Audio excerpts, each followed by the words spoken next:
तर मित्रांनो, मी आणि माझे मित्र कॉलेजच्या दिवसात कात्रजच्या नाना नानी पार्कमध्ये फिरणारे आम्ही आज पहिल्यांदाच आपल्या अख्ख्या राज्याच्या सीमा ओलांडून केरळला फिरायला निघालो होतो. त्यामुळे एक्साइटमेंटला तर काही लिमिटच नव्हतं.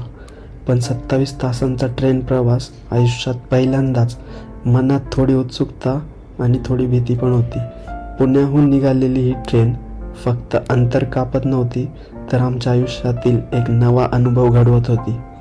या 7 दिवसाच्या प्रवासात खूप सारी मजा, खूप सुंदर ठिकाणं आणि आयुष्यभर लक्षात राहणाऱ्या आठवणी आमची वाट पाहत होत्या.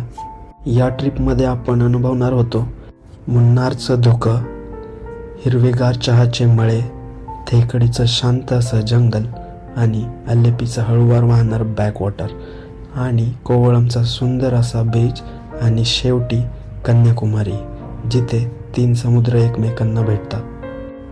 तर हा प्रवास फक्त ठिकाणांचा नव्हता, तर मैत्रीचा,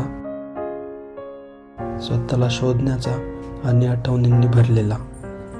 तर टॅग करा त्या मित्रांना ज्यांच्यासोबत तुम्हाला केरळ फिरायला जायचं आहे.